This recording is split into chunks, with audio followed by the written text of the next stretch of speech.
Vamos começar, então, a primeira aula. Chamado ou desejo pessoal. Quero ler aqui com vocês o texto de Isaías, capítulo 6, versículo 8. Até aqui tudo bem? Todo mundo conseguiu entender? Está claro para você qual é o nosso norte aqui dentro desse módulo? Beleza. 6:8 vai dizer assim. Quem levantou a mão aí? Você está pedindo para o senhor aceitar de novo, antes que o senhor comece. Perdão. Não, imagina. Obrigado pelo aviso.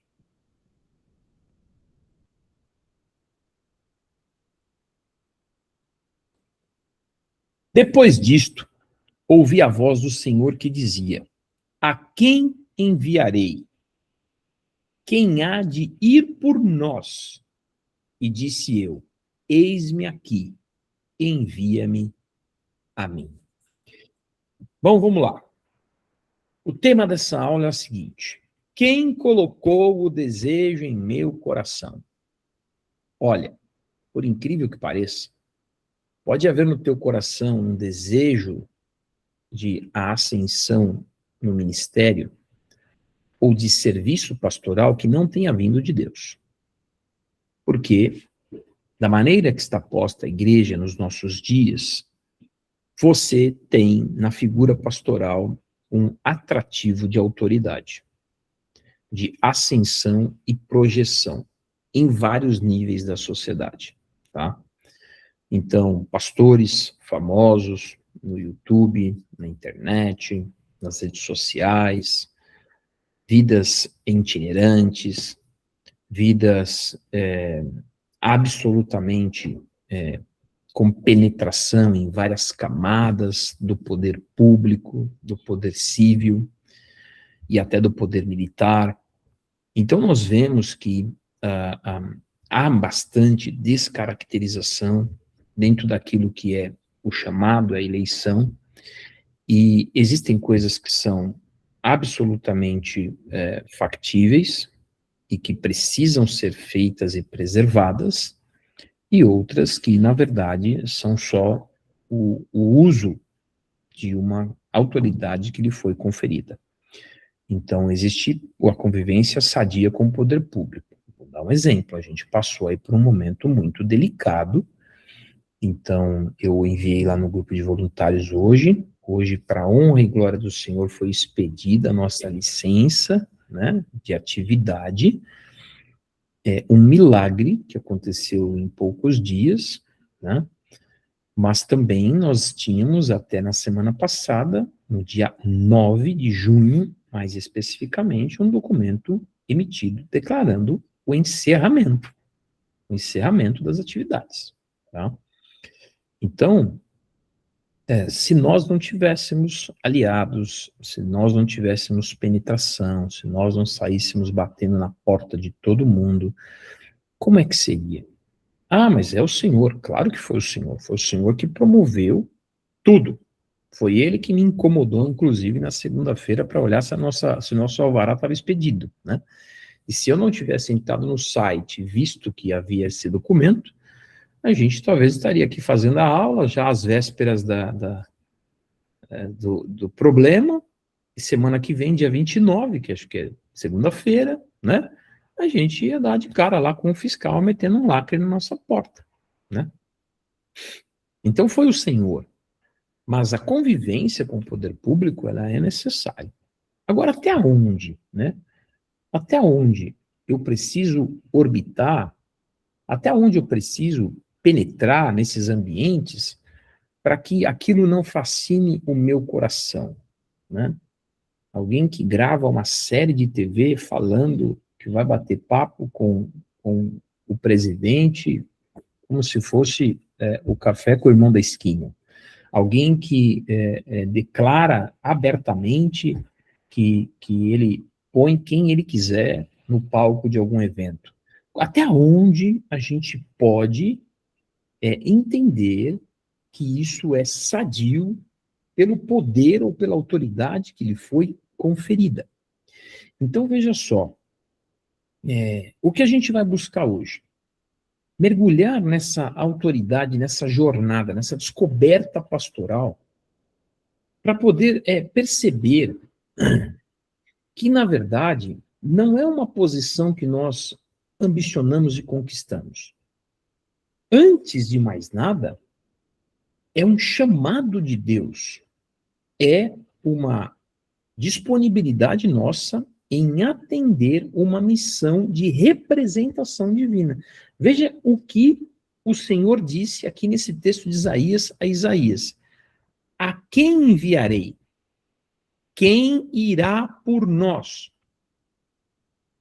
Então existe aqui uma função de embaixador, e a Bíblia vai nos chamar de embaixadores de Cristo, não é? E quem é o embaixador? O embaixador, ele é o representante diplomático legal de uma nação dentro de outra nação.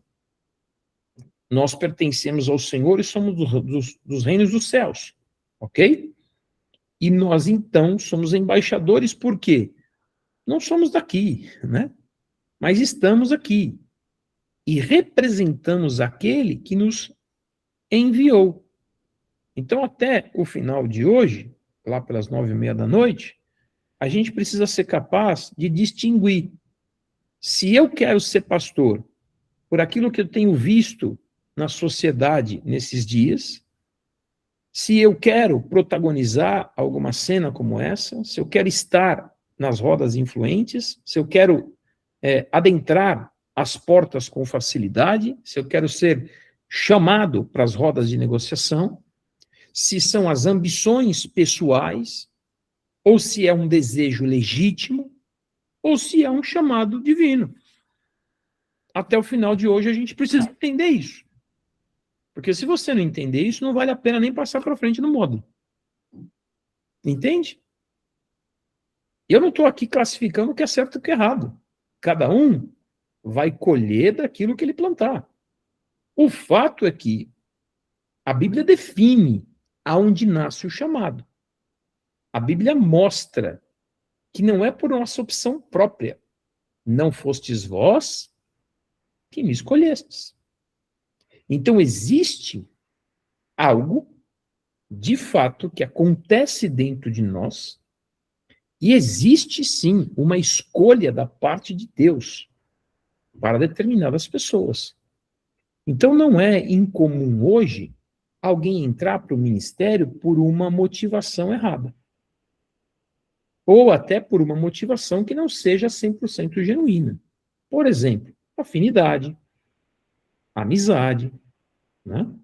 Tá lá no dia a dia, é bom frequentador. Nós mesmos, líderes, começamos a filtrar. Quando você vê um membro mais assíduo, você já sabe que aquele cara é um potencial, aquela pessoa é um potencial para ser voluntário. Sim ou não? Né? Vou imitar o Edir Macedo aqui. Sim ou não? Né? Você já identifica e fala, poxa, o irmão é uma bênção, a irmã é uma bênção, porque alguém que frequenta assiduamente um culto já é alguém fora da régua, fora da regra, melhor dizendo, né? Fora da curva. E aí você enxerga aquela pessoa com uma potencial. Então o ministério, ele pode começar assim, pela amizade, pela afinidade, né? E por que não dizer até pela admiração pastoral. Às vezes você começa a admirar a pessoa que prega e você imagina que precisa fazer parte da missão dela, né? Muitos ministérios acontecem assim, eu sou levado a servir porque eu quero estar dentro do círculo, digamos assim, de realizações daquela pessoa na qual me inspiro nesse instante. Então, o chamado pastoral, ele nasce de uma maneira que é legítima. Porém, o início da nossa caminhada no servir da obra, ele pode ter motivações, não que sejam não legítimas, ok? Porque é legítimo você estar num grupo de afinidades, é legítimo você ajudar e voluntariamente contribuir, é legítimo, tudo isso é legítimo. No entanto, pode não ser que aquele início represente na tua vida uma caminhada que culminará no pastorado. Porque hoje, talvez muitos pensem que a reta final, ou a linha de chegada para você ministerialmente, é você um dia ser pastor. Talvez alguns permaneçam diáconos a vida inteira e serão excelentes diáconos. E o dia que você vai lá e fala, ele é um presbítero, você estraga o cara. Quantos pastores eu já não vi estragados? Né? Porque não, foi uma forçação de barra. Quantas vezes a gente não consegue identificar e não dá para a pessoa ferramentas cabíveis para que ela diga, isso não é para mim. Porque tem que arder dentro de você.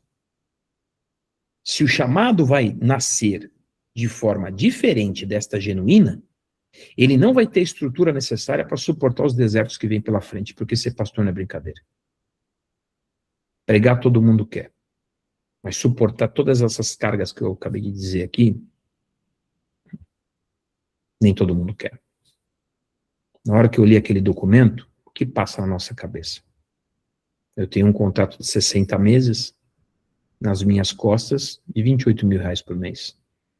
Eu tenho hoje quase 300 pessoas, que ou assíduas ou sazonais, que frequentam a nossa igreja. Não é? Eu tenho a minha família, eu tenho o que Deus falou ao meu coração. E a hora que fala, vai baixar a porta, o que que passa na sua cabeça? Como é que eu divido isso com vocês? Só posso dividir depois que eu já dei 50 pancadas no inferno e tomei mais umas 50. Entende? Pregar é uma fração. E se você não tem isso genuíno dentro de você, na primeira guerra isso morre. Na primeira discussão, no primeiro deserto, você vai dizer, eu sabia que não era para mim. Então não é incomum você achar pastor desviado, pastor usando droga, pastor morando até na rua. Também não significa que é porque ele está lá que não era genuíno, tá? Pode ser que o diabo achou um caminho de roubá-lo. Mas, estatisticamente, esse cara recebeu uma imposição de mãos que talvez não era para ele. Entende? É muito sério. E antes de você ambicionar ser pastor, você precisa definir internamente se quem falou com você foi Deus. Se não fui eu que te convenci. O João, Pedro ou Roberto, que né, não quero dar nome a ninguém aqui. Se não foi alguém que pôs na tua cabeça que você tinha que chegar lá. Né? Porque Jesus sabia muito bem quem ele iria chamar. Né? E se Jesus te chamou, meu irmão, minha irmã querida, tem coisas grandes para ele realizar pela tua vida. Entende? Eu tenho que ter por certo que as razões que me levam a esse ministério são espirituais. São pelo atendimento de algo divino. Porque na hora que eu tomar essa decisão, eu preciso ter dentro de mim a convicção necessária para sustentar o meu ministério a minha vida inteira. Porque ele não está ligado a uma instituição, ele está ligado ao que te chamou. Quem chamou Isaías? Os fariseus, os saduceus, os essênios? Quem foi? Foi o sumo sacerdote? Foi Arão num sonho? O próprio Arão, né? Que é da linhagem de Arão, que veio os sacerdotes. Quem foi? Aonde Isaías servia? Em qual igreja? Quem disse para ele, a quem enviaremos? Quem irá por nós? Né? Foi Deus. Então, uma vez que o chamado é desperto na tua vida, ele foi desperto dentro do mundo cristão, desperto dentro de um reino. E existem credenciais que são irrevogáveis. Simples assim.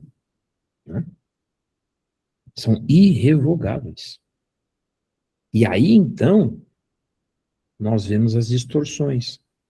E alguns que querem evocar para si uma determinada paternidade que é inexistente. Então, o chamado pastoral, Ele não é um prêmio, ele não é uma promoção espiritual, foi promovido agora, ok? E ele não lhe outorga o direito de interferir e determinar nada na vida de ninguém. Jesus não nos deu essa autoridade. Ponto. Só que nós convivemos com um ambiente religioso de muitas denominações, onde o pastorado passa a ser o protagonista da vida de muitos. E eu quero saber até onde você vai, eu quero saber com quem você namora, eu quero saber se você vai, sabe? Uma coisa é zelo, é cuidado.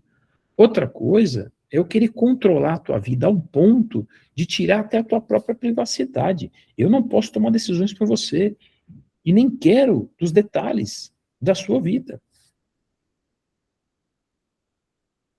Só um instantinho que... Desculpe.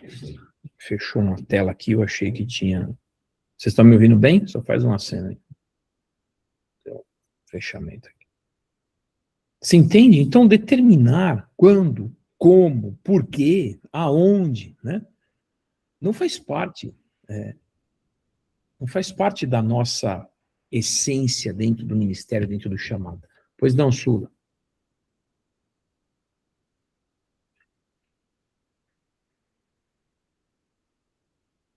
Sula, você quer falar algo? Pode abrir o microfone. Não, bispo, apertei sem querer. Desculpa. Ah, tá bom.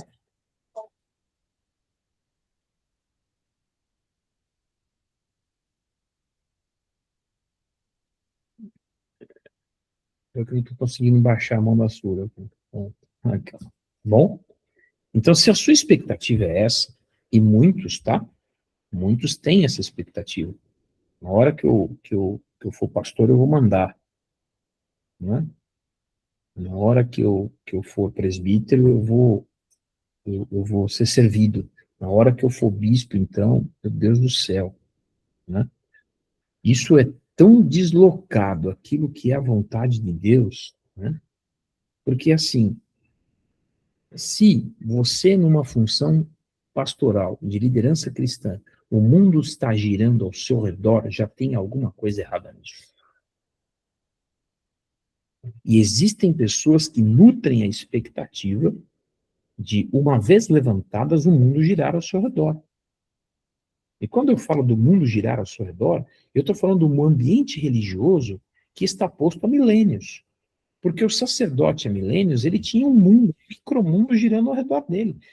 Era uma série de funções criadas para o serviço, não dele, não do Senhor, não da obra, mas em função dele, né? Aonde tudo tinha que se preparar, tudo tinha que se conferir, comida, vestimenta, todos os ritos, rituais, limpeza, lá, lá, lá. De repente o cara está cercado de serviçais. Aí você olha hoje e você vê muito disso inserido no ambiente eclesiástico. A pessoa cercada de serviçais, utilizando-se da mão de obra até para serviços domésticos, da sua própria casa, das suas responsabilidades, não é? E por que não dizer das suas contas? Isso não tem nada a ver com a liderança cristã que o Senhor nos propõe. Quando você vê as pessoas servindo a Cristo, elas estavam servindo dentro de um propósito. Houveram momentos que quiseram honrá-lo, claro, ele era o filho de Deus, mas isso não significa que ele usava dessa autoridade para fazer com que as pessoas lhe servissem. Ele próprio disse, né, que o Filho do Homem veio para servir, não para ser servido. Ok? Mas existe também no coração de muitos essa expectativa. Então, o chamado pastoral, ele, antes de mais nada, ele é uma convocação, como eu disse no início. E a convocação, por si só, ela já denota aqui uma capacidade que tem que atender, é intrínseca ao atender algo que você não quer. Porque só a palavra convocação hoje já não soa legal, né? É ou não é? Só que a pastorado é uma convocação espiritual. E convocação é assim, eu tenho que ter interiormente definido que eu estou apto a realizar algo que talvez não seja a minha vontade. Não é? O soldado convocado para a guerra. Não vi a hora de botar minha vida em risco. É assim, será? Eu não sei, eu nunca fui para a guerra, né? Não sei se vocês acompanham as notícias, mas Israel está convocando as linhagens sacerdotais dos judeus ortodoxos. Está faltando soldado, essa é a verdade, né? Vocês viram essa discussão que está acontecendo em Israel? Estão tendo muitas manifestações, porque os filhos dos ortodoxos tradicionais, que não querem servir ao exército, eles tinham até então uma proteção legal para isso. Israel não convocava os filhos das famílias ortodoxas para que eles ficassem lá no muro, lá, né, lendo a Bíblia o dia inteiro, e eles não fossem para a guerra. Com o momento asseverado de Israel, essa lei foi revogada e passaram a convocar os filhos das famílias ortodoxas. Manifestação, quebra-pau, chuta tudo, né? Piquete, um monte de jovem nas praças lá, na frente do Muro das Lamentações, fazendo manifestação contra o governo, quebrando tudo, porque eles não querem ir para o exército, entendeu? A convocação por si só denota isso. Ela vai fazer com que você atenda um chamado que é maior do que a tua expectativa, do que o teu desejo. Porque pregar, se eu te disser assim, amanhã você vai pregar, pode ser que você queira pegar a Bíblia e achar bonito, vai abrir um culto, fazer uma oração, lançar uma palavra, mas na hora que eu jogar uma pipa no teu colo e falar assim, agora resolve, é uma convocação da necessidade do corpo que talvez você não queira se envolver. Né? Não precisa muito não, a gente vai distribuir roupa aí, na sexta-feira a gente falou de distribuir roupa na rua, meia dúzia deu o nome para a Estela e para o Fernando. Né? Meia dúzia quer ir na rua, na noite fria, nos buracos da cidade, debaixo da ponte, para dar um moletom para quem está passando frio. Então, ser pastor, é necessário a gente entender que esse chamado tem que ser atendido integralmente. A tua disposição é diuturna. Simples assim. Eu vou terminar essa aula, talvez você aconteça igual no livro de Mateus, quando os discípulos disseram, dura essa palavra, já não podemos servi-lo. Talvez você cabeceie essa aula e diga assim, eu não sei se eu quero ser pastor. Mas o propósito é esse mesmo. É botar no teu coração a dúvida necessária que só possa ser vencida com a convicção espiritual que Deus te chamou. Porque eu não estou atrás de número. Eu estou atrás de gente que queira ser formado ao serviço que fomos comissionados a fazer para o Senhor. E esse serviço, ele é maravilhoso. Não tem atividade nenhuma na face da terra que seja mais importante do que essa.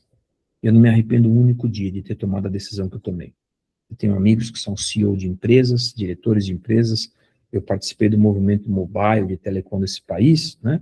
No momento que mobile estava nascendo. Eu tenho vários amigos milionários que moram fora do país hoje, que bateram pasta na rua comigo. Eu escolhi ter a atividade mais valiosa da face da terra: cuidar de gente.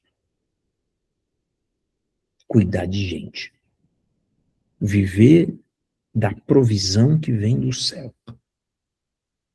E você precisa ter essa convicção, porque senão amanhã você vai falhar. E quando eu falo de falhar, não é errar, porque errar eu erro e erro muito. É falhar na tua missão. Quando a palavra fala que maldito é o que tem posto a mão no arado, olha para trás, Jesus não está falando de um determinado fracasso, de uma desistência, de uma instabilidade. Não é isso. É de uma tomada de decisão errada, aonde a pessoa se dispõe com a boca, mas o coração não é verdadeiro. Ele fala, é o filho que fala, eu vou, pai. Tem outra parábola para isso, né? Eu vou, pai, deixa comigo, mas não se mexe, né? Enquanto o outro que é contrariado, que fala que não vai fazer, que não vai, que é injusto, que não quer, que não sei o quê, vai e faz. né? Esse aceita a convocação. Esse tem o chamado, porque ele vai invariavelmente acontecer na vida de outros que estão numa atividade muito diferente, que talvez nem desenvolveram o desejo de estar à frente. É assim que é o pastorado. E aí fica a pergunta para a gente, né? Eu quero ser pastor? Foi Deus que me chamou, né? De fato, eu estou que nem Isaías, com o Senhor dizendo, quem enviarei, quem irá por nós? E eu realmente vou dizer, envia-me a mim? Porque não é para pregar, não é para pregar, é para suportar o peso. Não é para pregar, é para sentir a dor da obra, é para representar o reino. Por que Jesus disse, quem quiser vir comigo, que tome a sua cruz e me siga? Existe um peso sobre os ombros de quem atende esse chamado. Ponto. E uma vez que você disse sim, aí sim é vergonhoso você dizer, poxa, eu estava errado. Não com os homens. Hoje a gente se arrepende de qualquer coisa. A gente se arrepende de profissão, a gente se arrepende de esporte, de time, a gente se arrepende, tem muitos que se arrependem de casamento. Está tudo certo. Hoje você tem caminho de volta para tudo, né? Mas Deus é o mesmo ontem, hoje e eternamente. Então não é a sociedade que vai te julgar, não é a sociedade que vai... Né? Importa nos agradar quem? A Deus. A sociedade hoje é extremamente flexível. Faz um barulho ali, talvez no início na rede social, mas amanhã já te esqueceu. Né? Amanhã esqueceu. Hoje, na hora que eu fui almoçar, um senhor veio me perguntar, tem um senhorzinho que é dono do café lá, que a gente de vez em quando almoça, olha, fui eu, Samir, você lembra do Jânio Quadros, não sei o quê, coisa bem velha, né? Eu falei, pô, lógico que eu sei, eu, além de tudo, né, conheço um pouco de história, principalmente política, que eu gosto, né? É claro, né, do Vassourinha e tal, e aí comecei a falar, né? Aí, você sabe que o símbolo era uma vassoura? Eu sei, claro que eu sei, né? Meu avô usava o broche do Vassourinha.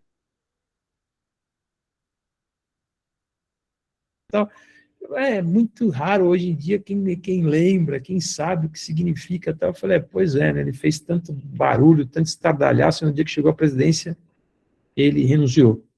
Né? Percebeu que não é o que ele queria, que as coisas não aconteciam como ele imaginava. Né? O Jânio renunciou porque ele, a hora que ele olhou o sistema, ele falou, não vou conseguir fazer. Entendeu? Então, convenceu um país inteiro a elegê-lo presidente, para depois de alguns meses pedir as contas. Gente, ó, me enganei, né? Desculpa vocês me elegerem presidente, vai ficar aí o meu vice, que é um general, né? E a vida continua, entende? Não dá para ser assim. Gente, me enganei, tá? Ó, Atos 9 acabou, vamos baixar a porta aqui, cada um busca aí a sua vida, se você tomou uma decisão de vir para cá com a tua família, me perdoe, lamento muito, né? Segue tua vida aí, já pensou, Luizinho? Pega aí a Ingrid, pega a tua trouxa, tuas roupas, teus filhos, né? Vai lá, Laís, vai lá, Sul, Pedrinho, desculpa, hein? Volta aí para o seu caminho. É ou não é vergonhoso? A vida vai continuar, você vai se ajeitar, eu também. Como é que a gente vai ficar? Um dia, eu acredito, eu vou sentar diante do trono e ele vai me perguntar, e aí? O que aconteceu com toda aquela gente lá que você fez acreditar em você? Você sabe? Então, a gente começa assim. O chamado não é uma iniciativa pessoal. O chamado é uma iniciativa de Deus. É espiritual. Ok? Na Bíblia você não vê os grandes homens que foram relevantes buscando posições. Eles não lutavam por aquilo, eles estavam em uma missão de Deus. Eles não queriam. Você vê Moisés falando, não sou eu tenho a boca pesada, não é? Samuel foi entregue no templo pela mãe para ser criado, ele não estava ali, não queria assumir o lugar de Ofne de Finéias como filho de Eli. Você não vê Isaías fazendo isso, você não vê Jeremias. Esses homens, eles simplesmente não se entendiam capazes daquilo que Deus tinha para fazer. Pedro, quem era Pedro? Era um pescador. Quem era Paulo? Era um catedrático que buscava o fim do cristianismo. Então você vê Deus chamando pessoas que não estavam ali, eu, quero ser pastor, eu, aqui, ó, me põe aí, né? Não, os caras estavam fazendo as coisas dele, a vida dele, estavam lá nas atividades dele, tocando a vida, entende? E foi o Senhor lá e os buscou. Repito aqui João 15,16. Não fostes vós que me escolhestes, mas eu vos escolhi, designei para que vades, dê frutos e frutos que permaneçam. Então existe aqui uma escolha da parte de Deus. Quem te escolheu, Sul, foi Deus. Quem te escolheu, Ana, foi Deus. Quem te escolheu, Sula, foi Deus. Não fui eu. Se fosse eu, era mais simples. Se livrar de mim é fácil. Né? Eu tenho atuação limitada, espaço limitado, tempo limitado, memória limitada, paciência limitada. Mas quem te escolheu tem tudo isso ilimitado. Está em qualquer lugar. Né? E você pode pegar até um barco para Tarsis. Ele vai atrás de você. Entendeu? Talvez eu não vá, mas ele vai. Né? Ele vai. Então, esses homens que a gente citou aqui, eles foram alcançados pela iniciativa divina. Você foi alcançado pela iniciativa divina. Amém? Se arde no teu coração, você foi alcançado pela iniciativa divina. Segundo ponto, o desejo ao episcopado é legítimo. Leia episcopado, pastorado, diligência, administração eclesiástica, estar à frente, liderança, ok? A Bíblia não condena isso, o desejo ministerial. Quando eu estou falando aqui tal da autopromoção, a gente precisa fazer o devido filtro aqui, né? Pelo contrário, ela vai considerar isso como excelente. Olha o que diz Paulo a Timóteo. Fiel é a palavra. Se alguém aspira episcopado, excelente coisa almeja. Então, observe que Paulo, ele não chama o pastorado de posição, ele chama de obra. Se alguém aspira episcopado, excelente o quê? Excelente obra almeja. Não é excelente posição. Então, é excelente o desejo quando este não deseja posição, ele deseja a obra feita por este. Eu não almejo episcopado porque eu quero ser bispo, mandar, botar na minha assinatura lá, bispo Rueda, não. Eu almejo a obra que é feita dentro dessa função. Eu almejo ter no meu ombro essa responsabilidade. Eu almejo transformar vidas como eu vejo quem assim atua transformando vidas. Esse jogo muda completamente. Né? Isso aí é de outro nível. Né? Porque quando eu passo a compreender isso, eu passo a compreender que ministério não é status. Ministério é trabalho puro e simples, na veia. Nada além disso. Né? Nada além disso. E isso faz com que a gente renuncie a algumas coisas na nossa vida. Né? Renuncie sonhos pessoais. Renuncie tempo. Né? Renuncie, às vezes, até liberdade. E essa renúncia que a gente tem que exercer, ela vai nos colocar num patamar de responsabilidade, não de status. Né? É o peso. Paulo fala que ele tinha dores pela igreja como de parto. E a dor de parto ela é linda, porque ela é intensa. Mas ela é tida para gerar algo prazeroso.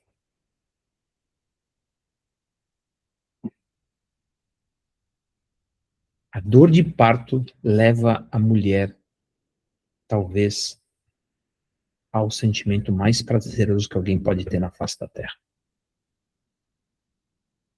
Bem-aventurada que passa por essa dor.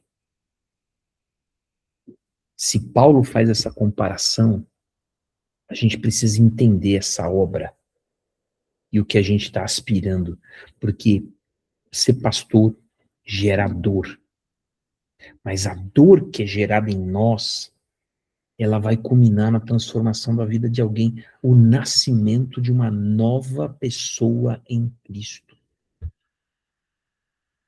A tua dor gera novos entes para o reino. Meu Deus do céu. É só assim que nasce uma pessoa nova. Não nasce porque eu sei fazer um show, entende? Nasce porque dói em mim. Dói. Dói, eu carrego um peso, eu abro mão de coisas, eu renuncio um monte de coisa, eu compro pepino e briga que não é minha, e isso gera vida, e a hora que essa vida é gerada, eu me alegro, esse é o meu pagamento. Eu fiz nascer alguém novo para o reino, porque Jesus diz em João 3 que nós nascemos de novo, não é? Essa é a verdade do pastorado. Não tem nada que alegra mais o coração de um pastor de uma vida nova em Cristo. Acabou. Né? É o culto cheio? Não. É uma vida que levanta a mão e fala, eu quero. É a plateia? Não. É o irmãozinho que ele batizou no final do mês. É a irmãzinha que ele batizou no final do mês. Eu já batizei de criança, né? Ali pré-adolescente, até senhores de quase 90 anos. Assim, não sei dizer para vocês o que eu sinto, né? Eu não consigo descrever para vocês a alegria que eu estava no domingo do batismo, dia 31 de maio. Eu não consigo. É difícil para mim. Né? Quem participou da aula, acho que daqui só o Marquinhos participou da aula. Né? A tomada de decisão do Bruno ali, que entrou na aula dizendo assim, ó, eu não vim para me batizar, eu vim para ouvir. Né? Eu vim para ouvir, que eu quero, quero ver qual que é aí. E eu ministrei, eu falei, ao final ele falou assim, meu Deus, eu quero me batizar. A noiva dele chorando para mim, pedindo para que eu fosse fazer o casamento deles, porque ela namora com ele há 7 anos, e ele nunca quis ir na igreja. Eu não sei se para você isso é prazeroso. Eu vou lembrar do olho marejado dela, contando isso a vida inteira. A vida inteira. Se a gente tivesse que parar por aqui, para mim já teria valido a pena. Eu estou falando de alguém se batizar que outra pessoa que o ama orava por ele há 7 anos. O que é que alegra o teu coração? Né? Para que você quer ser pastor? Para ser reconhecido? Para ter um título na parede? Para receber uma plaquinha, talvez na Câmara de Vereadores? Talvez você receba, eu tenho algumas. Né? Mas, sabe, é isso que enche o meu coração.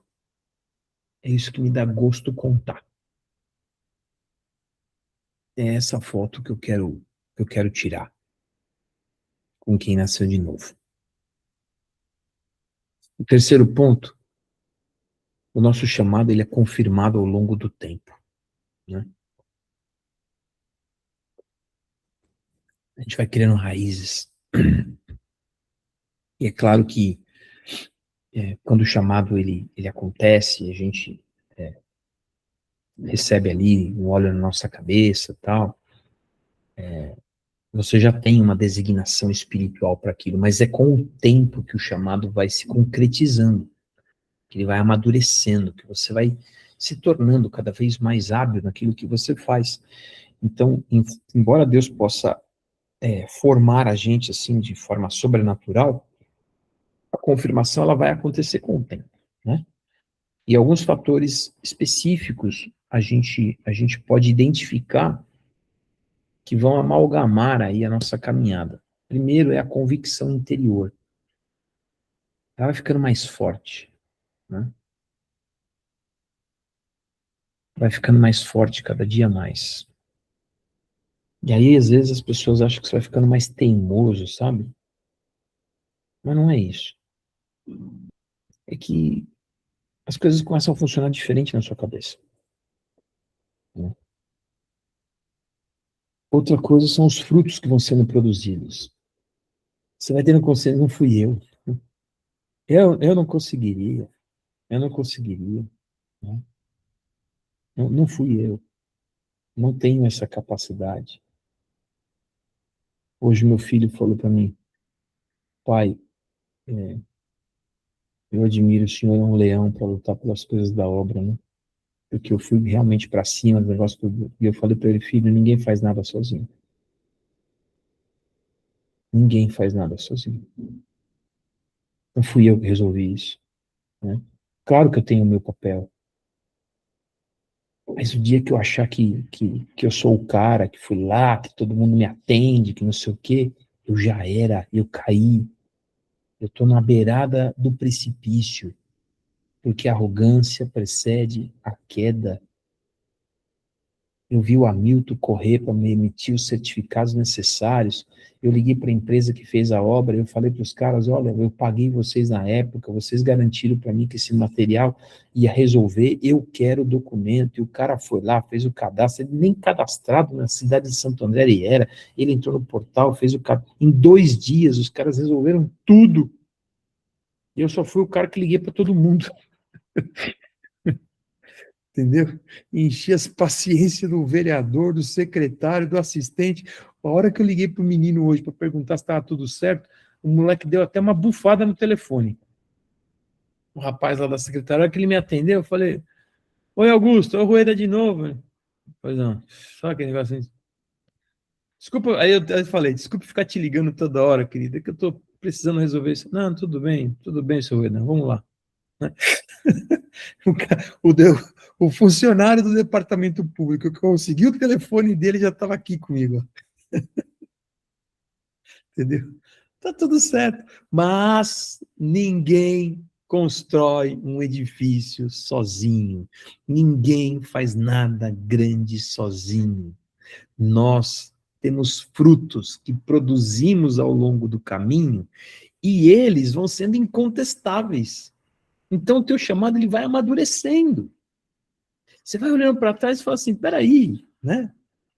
Peraí, eu sei os caminhos que eu tive que passar, os tombos que levei, os choros que chorei, eu sei as dores de parto que eu tive que ter na minha vida, muitas delas sozinho. Também o reconhecimento da igreja, né? O chamado acontece quando as pessoas começam a enxergar em você aquilo sem que você force. Não é que você quer ser enxergado assim, entendeu? Sem que você force isso, vai acontecendo. As pessoas vão identificando que você é alguém que se importa, identificando que você é alguém que serve com sinceridade, identificando que você está ali de bom grado, entendeu? Você quer fazer aquilo, você gosta de fazer aquilo, você ama, né? Eu amo o que eu faço. Eu amo fazer o que a gente está fazendo aqui agora. Eu amo. Se precisasse fazer isso todo dia, eu fazia. Eu só falo para o senhor que eu preciso de um pouquinho de dinheiro para viver. Mas eu queria estar aqui, ó, compartilhando o que Deus coloca no nosso coração, compartilhando a palavra, compartilhando tudo que a gente pode fazer por Deus e por Cristo, né? Que não tem nada mais sadio do que a gente fazer isso, multiplicar o sentimento que foi posto em nós. Também, testemunho de líderes maduros, gente que observa o teu ministério e que te dá um feedback, ou que até fala de você de forma espontânea, sabe? Que você nem conhece, outros que chegam e falam, nossa, o fulano está lá com você, não, ele é uma bênção. Ele foi uma bênção na minha caminhada, ela é uma bênção na minha vida, né? O testemunho a teu respeito vai falar muito sobre você. E quando ele vem de pessoas maduras na fé, isso já conota que existe dentro de você, de fato, um chamado. Né? Entende? E também, sem dúvida, a perseverança por longos anos. Né? Pastorado é uma caminhada de muitos anos. O ursinho que forma pastor, né? A gente está aqui num curso de formação, eu disse desde o primeiro dia, não sei quem aqui vai ser pastor. Né, mano? Alguns já são, outros talvez nunca. Não sei. Porque você que precisa saber se Deus te chamou. Se Deus te chamou, ele vai falar com você, vai falar comigo, e a gente vai, porque não é um diploma que transforma alguém num pastor. Conheço teólogos terríveis, e conheço pessoas incríveis, dispostas, bem intencionadas, que às vezes não sabe nem achar um livro na Bíblia direito, né? Não que ela não conheça, mas ela não tem um pensamento teológico organizado. Não é teólogo. E não é por isso que ela não é pastora. O pastor, o servo de Deus de alto nível, né? De alto nível. Aliás, a primeira pessoa que orou por mim, que eu vivi uma cura tremenda e que mudou a minha vida, ela era analfabeta, né? E ela foi na minha casa porque ela sonhou com o portão da minha casa. E Deus falou para ela, você vai orar por um servo meu hoje. Né? Ele era da Assembleia de Deus lá de Minas Gerais, chamava Irmã Margarida. Né? Tinha mais de 80 anos de idade. E ela veio na minha casa orar por mim porque eu tinha sofrido um acidente com a bispa, eu tinha quebrado o lado esquerdo inteiro do corpo. Né? E estava condenada a botar pino e ficar uns 5 meses de cama. Né? E ela veio orar por mim, em menos de 30 dias eu estava de pé. A irmã era analfabeta. Precisou que alguém lesse para mim o salmo. E que mulher cheia de Deus. 2 Timóteo 1,6. Por esta razão, te admoesto que reavives o dom de Deus que há em ti. Como disse no início, há um dom, há uma capacidade. É da parte do Senhor. Dom, nós não desenvolvemos no sentido de tecnicamente. Dom é concedido, né? Eu posso até orar para que Deus me dê um dom se eu desejar, mas eu não sei se terei, né? Mas o Senhor concede. Ele concede. Confere sobre nossos dons. Quarto ponto. Chamado não elimina momentos de dúvida. Ah, porque eu sou chamado, nunca vou passar por uma instabilidade. Mentira. Não é assim que funciona. A gente tem uma impressão assim que é muito, sabe, equivocada. Quando a gente imagina que pessoas vocacionadas não vão errar, elas não vão ser inabaláveis, intocáveis. Não, o cara é vocacionado, ele nunca, imagina. Que é isso? Né? Até os homens bíblicos extraordinários passaram por crises. Não é? Eu até falei um pouco aqui no começo. Moisés se sentiu como? Incapaz, não sei falar. Não sou eu. Não é? Jeremias se considerava jovem demais.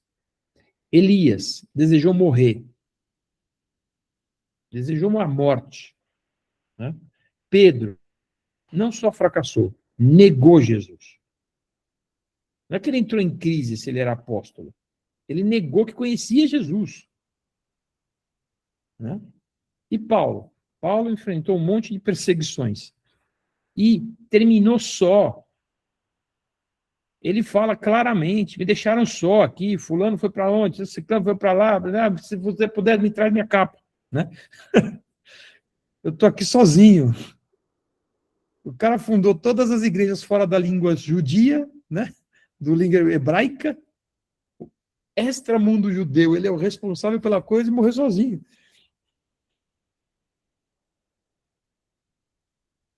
E aí? Né?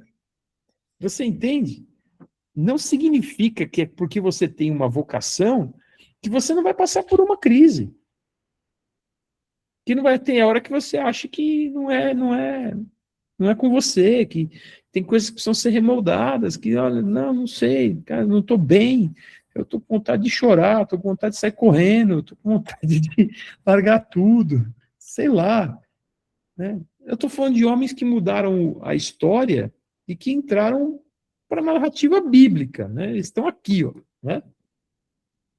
E eles passaram por crises. Me fala qual grande homem de Deus que tem uma atuação relevante que não passou por crise na Bíblia. Qual? Jonas foi parar no ventre do peixe. Não é? Eliseu também foi para o deserto. E assim vai. Né? Todos se enxergaram incapazes. Eu não sei falar. Eu não posso. Gideão, eu sou o menor, o pior, da pior tribo. Eu sou fraco, eu sou pobre. Né? Bateu na porta errada. Vai listando aí. Vai listando. Deus chamava, não é comigo. Não, eu não. Não fala comigo assim. Né? Não fala comigo assim. As primícias do mundo não judeu. Né? Elias, em um capítulo, derrotou 400 profetas, no outro. É isso aí, Marquinhos. Exatamente. Né? Pedro vai na casa de Cornélio, o cara era centurião romano. É impossível um centurião romano da corte italiana ter baixa estima, irmão. Impossível. O cara se jogou aos pés de Pedro. Assim, ó, se você conhecer um pouquinho de história, você vai entender que isso é incabível, é improvável, é impossível. Um centurião romano por si só, ele é um cara violento, cara treinado para arrancar a cabeça. Né? Ele se jogou no pé de Pedro. Bispo, meu TCC foi de História Romana. Quando eu li a primeira vez esse capítulo da Bíblia, eu tive exatamente essa mesma sensação que você fala. Isso, Como que um centurião da corte italiana, isso significa que ele era do núcleo duro de Roma. Esse cara devia ser o bicho solto, né? Aí ele se transforma num cara caridoso, porque a Bíblia fala que ele faz esmolas, e se joga no pé de Pedro. Pelo amor de Deus, cara. O que o Espírito Santo fez na vida desse cara antes do Evangelho chegar na vida dele? Porque lembra, né? Vocês lembram? Atos 10, depois lê com cuidado. Deus manda Pedro ir na casa dele porque viu as suas esmolas, viu quem ele era, né? Ouviu as suas orações. Né? O cara nem conhecia Deus direito, ele fazia para um Deus que ele achava que estava ouvindo ele, entendeu? E o Deus verdadeiro ouviu mesmo. Falou, esse aí eu estou gostando daquele ali. Ó. Aquele ali eu gosto dele. Né? Vai lá e me apresenta direito para ele. Então, assim, esses caras, eles mudaram a história porque eles não se achavam capazes. Eu acho que eu não sou capaz de ser pastor. Já começou bem. Eu não sei se eu tenho força para aguentar esse peso que o senhor está falando aí. Ó, você começou bem pra caramba. Melhor do que você imagina, né? É melhor do que você imagina. Porque se eu estiver falando com alguém que fala assim, não, que eu quero ser pastor, que eu vou pregar, e aí eu já falo, hum, eu já dou um passinho para trás, falo, vai vindo no culto, irmão, né? Deixa chegar a tempestade, deixa o barco chacoalhar, né? Deixa a onda bater e o casco rachar. Vamos ver se você quer mesmo, né? Vamos ver se é isso que você quer mesmo. Então, chamado efetivo, vocação, não significará ausência de lutas, ok? Isso é real. O chamado vai fazer com que nós tenhamos a convicção necessária para permanecer em meio das dificuldades. É assim que funciona. Sem dúvida, Laís. Davi, né? Davi não foi para a caverna de Adulão? Já tinha o óleo na cabeça dele. Não é? Então ele não disse não quero ser rei, mas ele já estava ungido há anos e ele foi para a caverna de Adulão. Né? Foi trabalhar, inclusive, para os filisteus.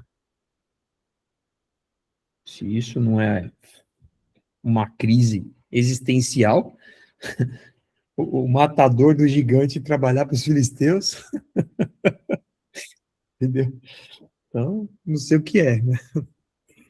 O quinto ponto, o chamado não é para ser. Você foi chamado, desculpe, você não foi chamado para ser servido, mas para servir. Amém? Bom, Jesus definiu isso muito bem, né? E ele redefiniu por completo essa questão de liderança. Como eu disse um pouquinho lá na introdução, o ambiente religioso ele era cercado de serviço, né? O sumo sacerdote ele era quase um semideus, né? E o ambiente sacerdotal de todas as religiões pagãs eles eram assim. Não estou falando aqui do judaísmo, tá? Aliás, a religião é assim, né? A religião é assim. O Papa é assim, né? O Dalai Lama é assim.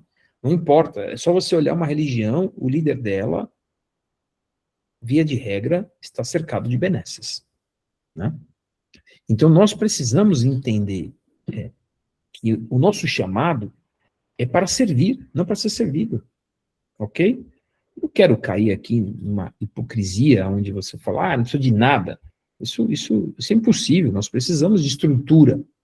Eu estou falando dessa coisa exacerbada que a gente observa, sabe, asseverada, onde chega a ser dolorido, né?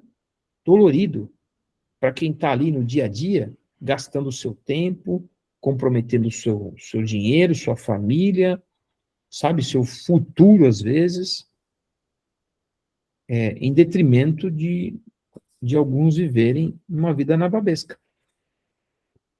É necessário a gente olhar para isso com mais critério. A igreja não pode mais olhar para isso sem critério. Não é possível. Né? E se faz necessário a gente tomar aqui o padrão de Cristo. Né? Porque quando ele fala que não tinha onde reclinar a cabeça, na verdade ele não ia dormir num hotel e largava todo mundo dormindo na cocheira. Não, é ele que nasceu na cocheira.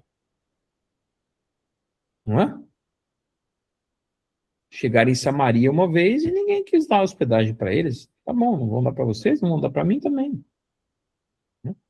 Quando ele fala para Zaqueu, ó, quero ir na tua casa, não foi só ele, foi todo mundo. Ele foi no casamento em Caná da Galileia, quem foi com ele? Ah, me convidou, você tá lascado, cara. Você levou, foi 13, você convidou, foi 13, eu mais 12. Quer que eu vou na tua casa? Não vou sozinho. Vem almoçar aqui em casa. Tô indo. A patota tá junto. Né? Você entende? Então ele desconstruiu a imagem isolada do sumo sacerdote, que tinha autorização para só ele entrar na presença de Deus. Até nisso existia um ambiente exclusivo. E Jesus rasgou o véu e a gente continua com o véu na igreja. A gente continua com o ambiente exclusivo e inacessível para alguns.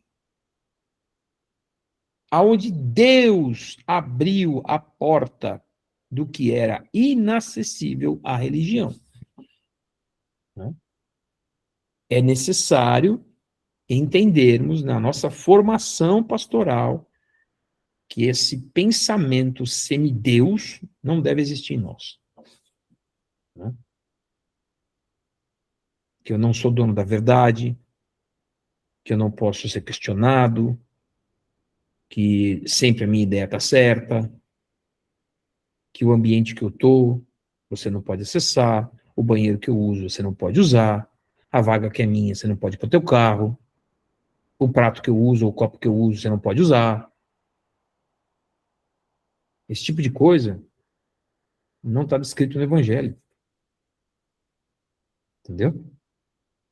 Só que esse tipo de coisa está presente na religião como um todo. Não é na igreja A ou B, é na religião como um todo.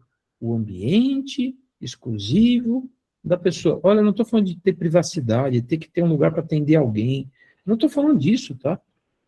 Estou falando do sentimento que muitas vezes impera em quem ascende ministerialmente de ter um ambiente privado, só meu, ok? Aonde ali conota honra. Honra quem honra. Então tem que honrar o sacerdote. Você não honra o sacerdote assim. Não é carregando minha Bíblia que você me honra, não. Aliás, eu nunca gostei que carregasse minha Bíblia. Nunca. Não é carregando minha Bíblia que você me honra. É defendendo a obra que Deus colocou nas nossas mãos. Marcos 10:45. Pois o próprio Filho do Homem não veio para ser servido, mas para servir e dar a sua vida em resgate de muitos. Pastores não são celebridades, são servos. Você quer ser pastor, você não vai ser uma celebridade. Se for, você está fugindo do teu chamado, né? Porque quanto maior for a responsabilidade que nos for dada, mais eu vou ter que ter disposição para servir. Servir, servir, servir e servir. Vamos só terminar aqui, que a gente já está às 9h30, com o estudo de caso justamente de Isaías 6, né? Que é o texto que eu li no começo. Né? Isaías, então, ele teve lá uma visão, você se lembra? Ele sonhou com anjos, ok? Essa visão, ele escutava, a quem enviaremos, quem irá por nós e tal, envia-me a mim. E depois disso, ele fala, mas Senhor, eu sou homem de lábios impuros. E o anjo então vem com uma tenaz, que é um alicate grande, né? Para pegar a brasa viva e toca na boca dele, simbolizando, é claro, a retirada da impureza, certo? Então veja só a sequência do que aconteceu aqui. Então primeiro ele é chamado, ele aceita, aí ele reconhece a sua condição de incapacidade, fala, meus lábios são impuros, ok? Depois ele é purificado, né? E somente então é que o chamado de fato acontece. Quem enviarei? Quem irá por nós? Então veja só, a resposta veio da boca dele de forma natural, porque a purificação havia acontecido na vida dele, ele estava pronto para aquilo, né? Ele estava pronto para aquilo. A purificação, ele teve a visão, a purificação aconteceu, veio a brasa, e aí ele pôde responder. Às vezes a gente acha que essa ordem pode ser quebrada. Visão, quebrantamento, purificação. Não dá. Entende? Não dá. É muito claro isso. Deus nos purifica para nos enviar. Deus nos limpa, tira de nós a sujeira para que o ministério de fato floresça, aconteça. Porque ele está enviando um representante dele. Né? Ah, mas como é que acontece então esse monte de erro e não sei o que e tal? Não, porque a pessoa volta ao próprio vômito. Né? Porque a purificação, ela veio sobre nós. O sangue de Jesus Cristo está sobre a nossa vida. Então, o verdadeiro chamado, nosso ministério, ele começa onde? Não começa no gabinete, não começa na influência, ele não começa pelo teu conhecimento, não começa pela tua oferta, não é no teu bolso que começa. O verdadeiro ministério começa diante do trono. É aí que ele começa. Não é aparecendo para mim, é aparecendo para Deus. Na hora que você aparecer para ele, ele te mostra para quem ele quiser. Se você apareceu para Deus, ele vai te colocar na frente de quem ele quiser. Quando? Como é que aconteceu com Paulo? Vocês lembram? Mesma sequência. Cai do cavalo, fica cego, Deus tira as escamas e fala para Ananias, vai orar por ele. Senhor, esse homem tem ouvido dele, vai orar por ele, porque esse é para mim o quê? Um instrumento importante. O que Deus diz para Paulo? Que importa que ele fosse a Roma, que ele comparecesse perante César. Se você apareceu para Deus, ele põe você na frente do César que ele quiser. Você entende? Não, eu preciso falar com o cara que ele vai me pôr com fulano, eu preciso aparecer para ciclano, porque de repente é ele que vai me pôr no circuito. Ah, não. Se você aparecer para Deus, ele te põe no gabinete de César. Ele te leva onde ele quiser, ele faz você falar com a Agripa, ele faz você falar com quem quiser. Paulo falou com todos os homens importantes que todos os cristãos da época temiam, ninguém queria falar com eles. Ele sentou na frente de todo mundo. Todos tiveram que recebê-lo, porque ele tinha credenciais que o Senhor já tinha preparado para ele. Ele nem sabia. Como Deus nos conhece? No ventre da nossa mãe, antes que a gente era uma massa informe, certo? Vazia. Quando Deus escolheu Paulo, já preparou. Nasceu na família certa, para nascer com a cidadania romana, para falar tudo o que ele falava, para conhecer língua grega. Deus não preparou Paulo no caminho de Damasco. Deus preparou Paulo no ventre da mãe dele. Deus preparou você no ventre da tua mãe. Entendeu? Agora que ele cai do cavalo, fica cego, Deus está só purificando. Para ali, então, chegar onde ele queria na vida daquele homem. Mas Deus escolheu Paulo no ventre da mãe dele. Deus escolheu Paulo, você no ventre da sua mãe. Tudo que você passou coopera para o teu bem. Faz parte da tua formação. Você carrega credenciais únicas. Ninguém tem a sua história. Só você. Só eu tenho a minha história. Entende? É que eu estou já angustiado com o tempo. Mas olha, não perde isso, tá? Deus começou a preparar você no ventre da sua mãe. Talvez você ache que a tua história começou ontem. Não. O que foi de mal é testemunho da glória de Deus. A glória da segunda casa será maior do que a primeira. Onde abundou o pecado, superabundou a graça. O que foi de bom são testemunhos, são frutos que corroboram aquilo que é o chamado de Deus na sua vida. Acabou. Você está sendo construído pelo Espírito. Deus tem um projeto perfeito, que não começou com algo que já estava estragado. Ah, eu vou pegar aqui o estragado, vou reformar. Não, não. Ele te conheceu quando você ainda nem existia. Porque ele não conhece a tua carne, ele conhece o teu espírito. Amém? Então, Paulo nasceu na família para ser usado no tempo que ele... Amém? Você e eu nascemos na família certa. Você teve a mãe que você precisava ter, você teve o pai que você precisava ter, se foi bom ou ruim, eu não sei. Eu sei que foi da parte de Deus para a tua vida. Você teve os pastores certos, você teve as experiências certas, não se deixe ficar preso em nenhum tipo de pensamento. Alguns aqui, né, como eu, passaram por várias situações. Não, tudo foi para a tua formação, tudo está diante do Senhor. Ele escolheu o caminho certo para fazer de você quem você é hoje. Senão não seríamos quem somos hoje. Simples assim. Tá? Então, pergunte hoje para si mesmo, né?